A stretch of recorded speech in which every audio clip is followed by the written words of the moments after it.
Obrigado, professor Ricardo Carneiro, professor Beluso, como o Zé Eduardo já colocou, uma honra, né? Estar aqui debatendo trabalho com os senhores, né? Vou avançar aqui um pouco na discussão, então, em alguns minutinhos.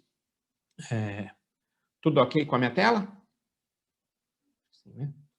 Então, a lógica, como o Zé Eduardo já colocou, está nos nossos textos para discussão aqui. A gente publicou alguns artigos jornalísticos nas últimas semanas, até no Valor, na Consciência da Unicamp, e na Revolução Industrial Brasileira, até para divulgar um pouco o debate, né?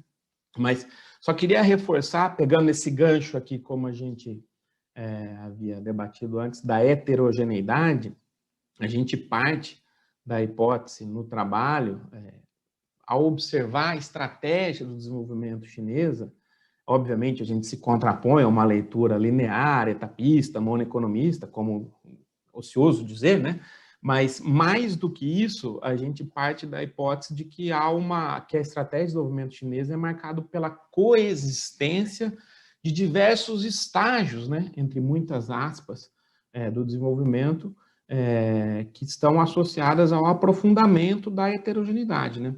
Ou seja, a gente já se contrapõe logo de cara àquela leitura de que a estratégia de desenvolvimento chinesa poderia ser uma reprodução com algumas especificidades do modelo dos gansos voadores ou de outras estratégias do Estado desenvolvimentista asiático japonês e coreano, ou até olhando perspectiva mais ampla, mas é aquele ponto que o professor Ricardo levantou muito bem, né, que não dá, dadas as características e especificidades chinesas, para você avançar apenas em direção a áreas com alta intensidade tecnológica e abandonar as demais etapas, né?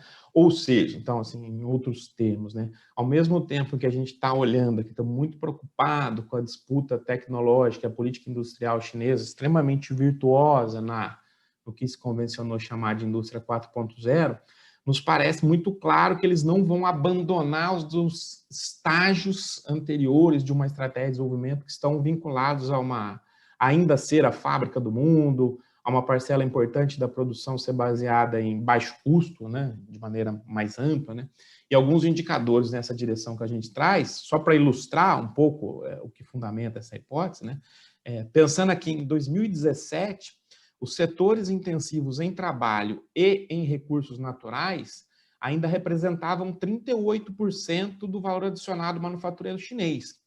Como ordem de grandeza, se a gente for pegar no caso brasileiro, claro que os movimentos são espelhados, né? Mas não dá muita diferença disso não, olhando para valor adicionado, né? E um outro elemento nessa mesma direção é que o superávit comercial do setor de têxtil e vestuário, também em 2017, só para ilustrar, né? Ele é mais ou menos da mesma ordem de grandeza do superávit dos setores do complexo eletrônico e de equipamentos elétricos. Então, a gente marca aqui a nossa interpretação no sentido de que essa estratégia virtuosa é marcada pelo aprofundamento da heterogeneidade em diversas dimensões, né? Isso pode ser um problema numa discussão futura lá nas questões que o professor Ricardo Carneiro levantou, das restrições chinesas, né? Para além da baixa renda, né? Até que ponto essa dualidade, esse aprofundar da heterogeneidade possa ter algumas outras implicações, uma dimensão até política, né? Um outro elemento que a gente traz aqui na interpretação é de que a coevolução entre as instituições, a capacidade de experimentação, de transformação permanente, institucional e política, do nosso recorte aqui, da política industrial, mais específico, né? Política industrial e tecnológica, casada com os diferentes estágios do desenvolvimento chinês, é um elemento central para entender a trajetória virtuosa chinesa, né? Tem muita gente discutindo isso, tem diversos trabalhos do Barry Naughton, né? Um livro muito interessante do Tsai Naughton discutindo esse ponto, um livro de final de 2020, agora do Naughton discutindo as transformações institucionais na formulação de política e sua relação com o controle de excedente como elemento fundamental para entender a virtuosidade chinesa. O professor Beluso tem falado isso também, né? Então, esse ponto a gente marca na nossa interpretação. E um elemento diferenciador, só para finalizar esse breve aqui preâmbulo da minha parte, na apresentação, né, é de que a gente queria chamar a atenção também, isso não está explícito nos textos para discussão, mas a gente já está debatendo isso há algum tempo, imaginamos aí no próximo, talvez nesse ano, no segundo semestre, ter um texto para discussão apresentando esse debate, mas é de que, além dos elementos já mais debatidos que diferenciam a estratégia chinesa dos demais experiências históricas do Estado desenvolvimentista em sentido mais amplo, tem um outro elemento que nos parece fundamental, que essa capacidade, além da heterogeneidade e da capacidade de permanente transformação, nos casos de Japão e de Coreia, por exemplo, a gente imaginou que, na medida em que esses países se aproximaram da fronteira tecnológica, eles passaram, obviamente, por transformações institucionais na sua formulação de política industrial, né? Mas essa transformação foi mais ou menos na linha de uma normalização. Eu não sei se o termo ainda é o próprio Chang diria que a Coreia tem uma inflexão liberal nos anos 90, etc., né? Então, quando eles chegam próximo da fronteira, eles reorganizam a política industrial da forma para se manter naquela fronteira e fomentar um sistema nacional de inovação com aquelas características que quem já fez o catching up precisaria. A nossa hipótese, um próximo trabalho a ser discutido, é de que a China, ao chegar próximo à fronteira, claro que é heterogêneo, ela passou por transformações e passa permanentemente por transformações políticas e institucionais. Mas as transformações não retrocederam. Ao contrário, ao chegar mais próximo à fronteira, a China reorganizou suas políticas industriais e políticas de desenvolvimento no sentido mais amplo, no sentido de ter uma aposta no leapfrogging, né? Na ideia de, olha, eu vou buscar ser líder num paradigma tecnológico em gestação ao qual estou sendo contestado. Então, isso é bastante, pelo menos a nossa interpretação, distinto das estratégias de Japão e de Coreia, e acho que traz um elemento fundamental para a gente olhar a China a partir desse momento, né? Essa heterogeneidade e a coexistência de diferentes estágios de desenvolvimento produtivo, na nossa interpretação, se materializa em 3 grandes blocos de políticas, né? Ou seja, a gente precisa entender esses 3 grandes blocos para entender quais são as possibilidades chinesas nesse enfrentamento, né? Tem uma discussão similar lá em Sign Out, né, o capítulo 2, acho que 2, né, do Pearson, né, fazendo essa mesma discussão, mais ou menos semelhante, mas a gente faz 3 grandes recortes, claro que a tipologia sempre é reducionista, né, mas a gente identifica aqui muito rapidamente, né, por causa do tempo. Temos as grandes empresas estatais tradicionais, as grandes empresas voltadas ao mercado local, voltadas majoritariamente ao mercado local, sejam elas estatais ou não, e o que a gente está chamando aqui de empresas de base tecnológica, né? Que a gente quer mostrar que essas são 3 grandes recortes que conseguem personificar ou ilustrar muito bem essa heterogeneidade, né? Não estou falando aqui das pequenas empresas que concorrem com a competitividade espúria, etc. Isso não é nosso objeto, né, nesse momento aqui. Essas grandes empresas estatais tradicionais ainda estariam no processo de atualização, entre muitas aspas, né? Claro que com heterogeneidade entre elas, né, em modernização produtiva e tecnológica. Estamos falando dos setores mais tradicionais, mesmo de indústria pesada, né? Os instrumentos de política industrial e tecnológica seriam, até aqui é um ponto interessante observar, né? Os diferentes estágios têm instrumentos, estratégias calibradas de maneira distintas, né? Aqui a gente teria aquelas políticas ainda mais tradicionais, de licença e conteúdo local, não quer dizer que não tenha, lá em base tecnológica também, é claro, né? Mas aqui com mais ênfase, e as formas de participação do Estado, obviamente, né, empresas estatais, uma coordenação direta via SASAC, né? Já as grandes voltadas ao mercado local, estamos falando aqui de muitas empresas do complexo bem de consumo duráveis, falando de Haier, de Midea, das automobilísticas, das automotivas, desculpa, né, estatais ou não, SAIC, BAIC, das de máquina pesada, XCMG, SANY, Comac, de aviões, e por aí vai, né? Diversas outras que a gente poderia citar aqui. Essas já estão numa etapa, digamos assim, que muito próximas desse catching up produtivo e tecnológico, e a estratégia de política industrial estaria muito mais voltada para aumentar a capacidade de apropriação de valor nas redes, via design e marcas, né?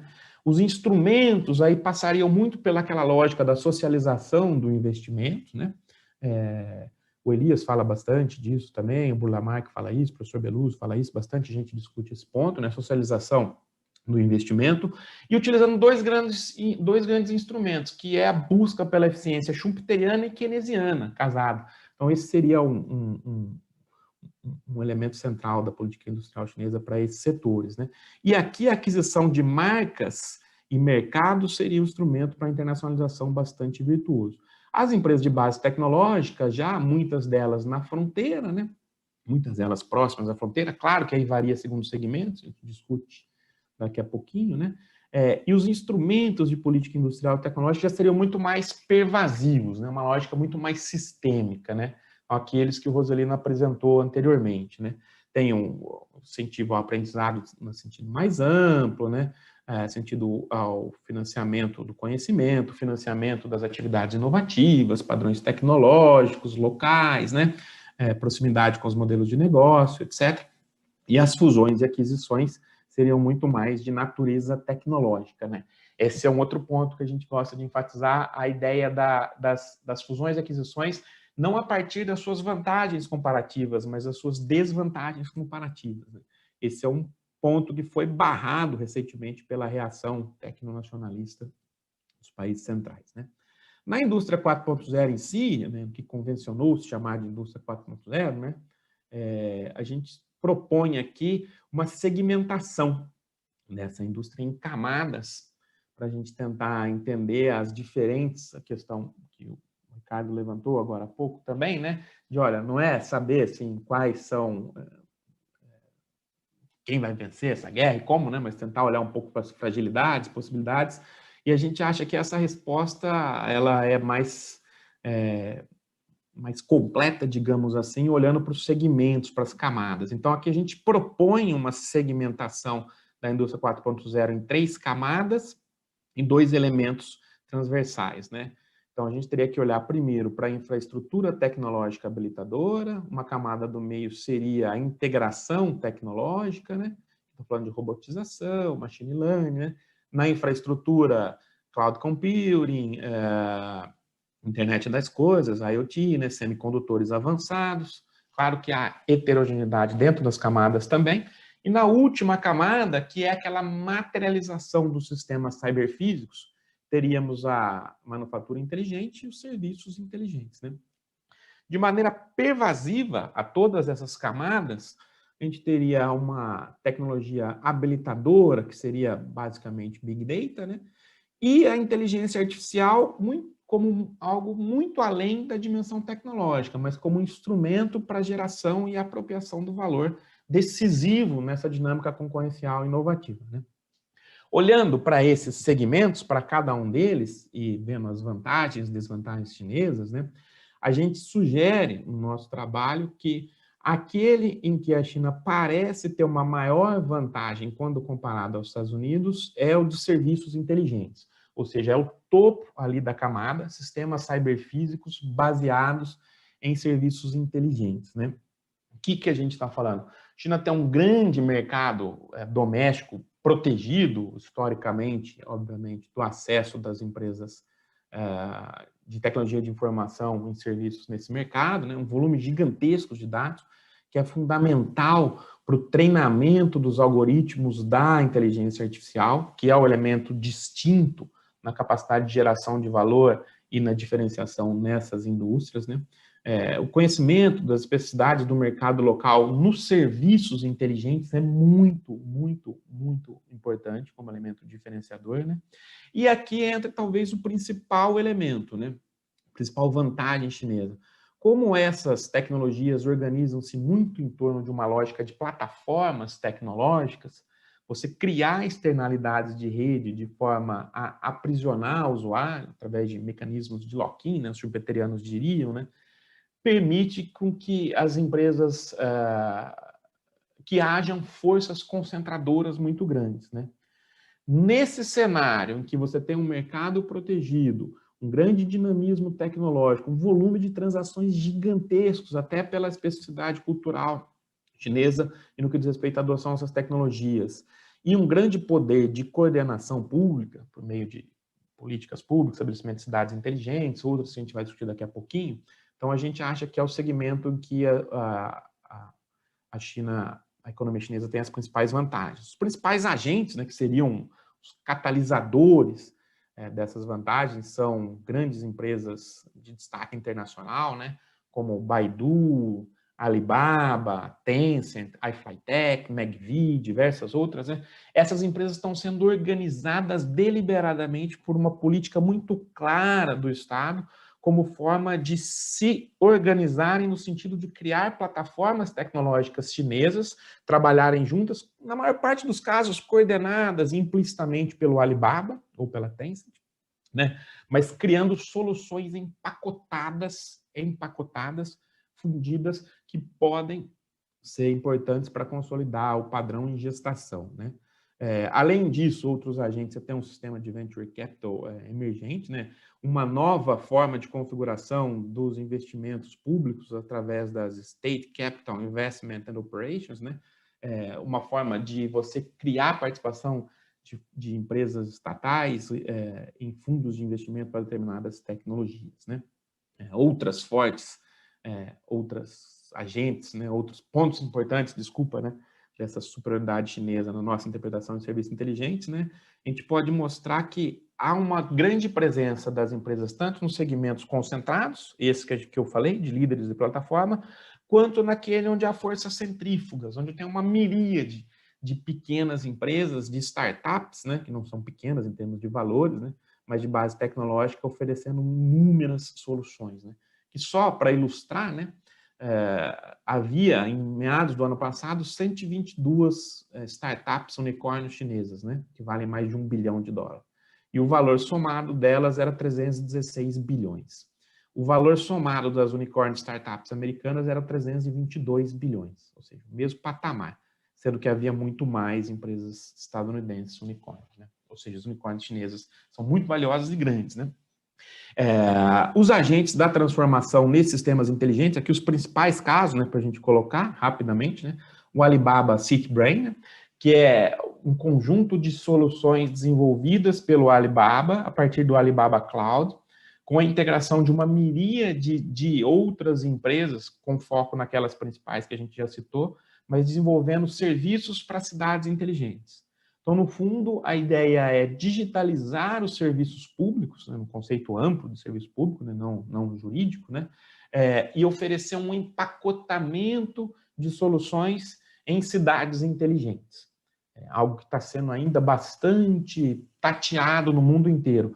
Esse Alibaba CityBrain surge ali em Hangzhou, que é a cidade-sede como experimento piloto do Alibaba, e está sendo internacionalizado para diversas outras capitais asiáticas, por meio, inclusive, do que eles chamam de Digital Silk Road, né? Então, a lógica lá da Rota da Seda, aplicada também nos serviços inteligentes, a lógica de você financiar, via governos chineses, a internacionalização de um padrão tecnológico chinês, né? Uma outra iniciativa bastante interessante, um pouco menos conhecida, essas Taobao Villages, né? Taobao também do grupo do Alibaba, né? Que é a lógica, aqui é bem interessante, né? Vale a gente estudar mais de perto, que reproduz aquela heterogeneidade da estrutura produtiva e se aproveita dessa heterogeneidade, de certa maneira, para viabilizar, ou pelo menos caminhar na direção de viabilizar um modelo de customização em massa. Então, um trabalho interessante do Butolo, que discute isso, que é a ideia de você aproveitar a flexibilidade da produção nas vilas camponesas chinesas, criar formas de gestão baseadas em inteligência artificial e controle total da cadeia a partir do Alibaba, integrar a produção dessas vilas nas plataformas de comercialização local e global do Alibaba, e a partir daí, com ferramentas de inteligência artificial, de gestão bastante avançadas, inclusive financeiras, financiar o crescimento dessas vilas, mas também oferecer capacidade preditiva para a produção. Então, você conseguiria combinar ao mesmo tempo flexibilidade, baixo custo e aumentar substancialmente a renda das vilas rurais chinesas, né? São casos que eles estão tentando internacionalizar também, ainda com menor sucesso a internacionalização nesse momento, né?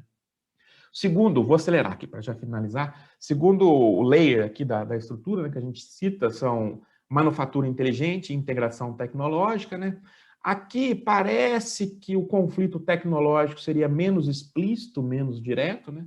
A vantagem chinesa seria uma forte base manufatureira, essa seria também uma desvantagem americana, com as lacunas da estrutura produtiva, né?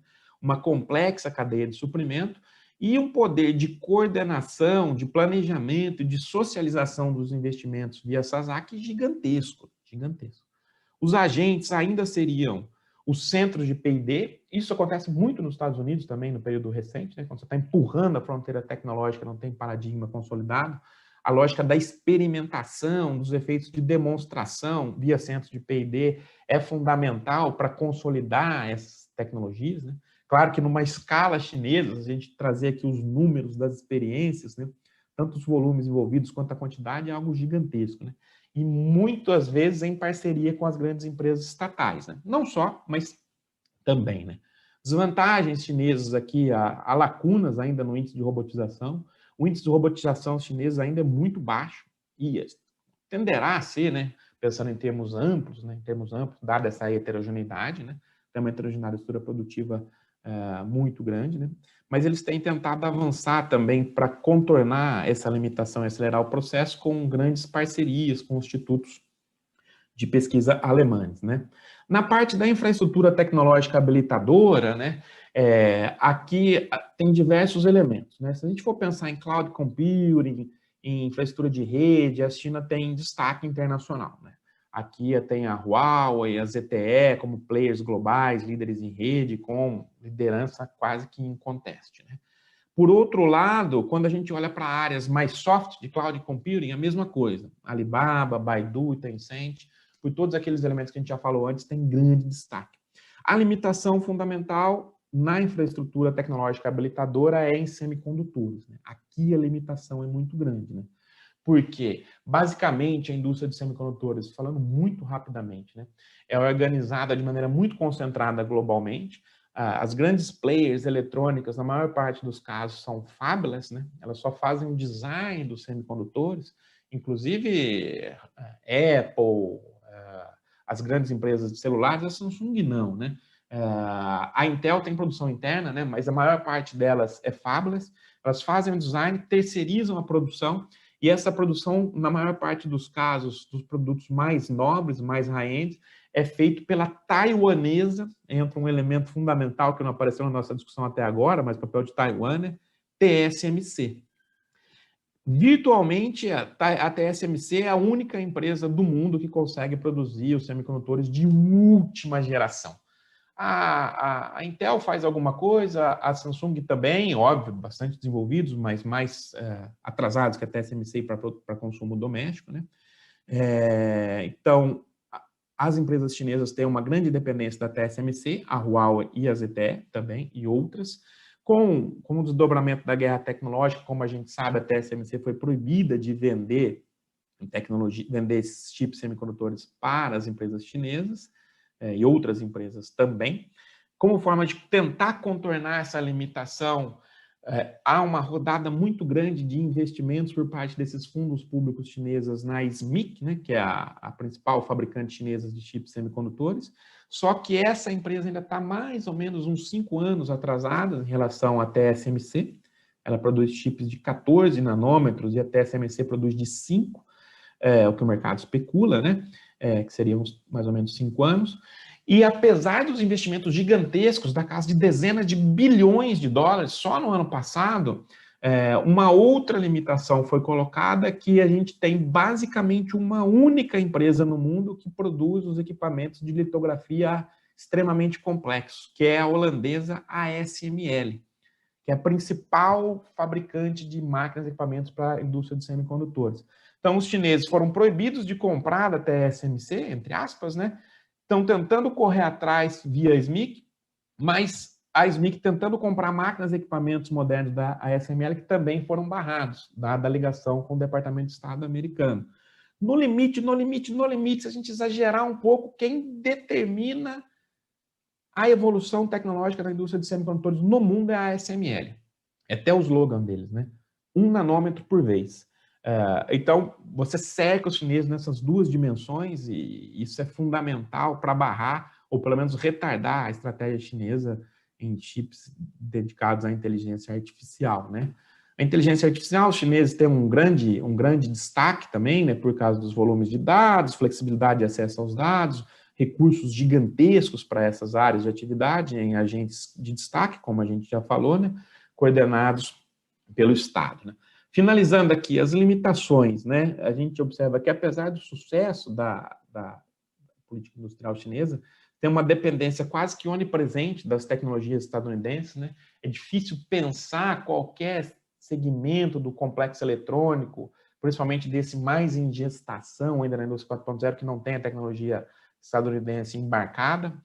Então, essa reação estadunidense tem impactos importantes na possibilidade chinesa, né?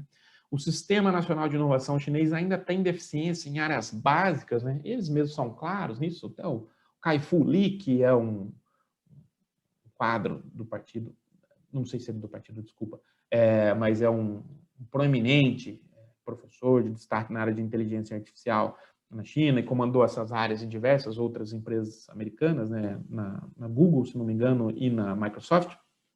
Ele fala dessas deficiências, mas ele fala o seguinte, olha, para essas áreas, principalmente inteligência artificial, nesse momento, aquilo que é mais core não é o principal. Para semicondutor, sim, mas para inteligência artificial, a aplicação é mais importante nesse momento, que já está tudo meio consolidado.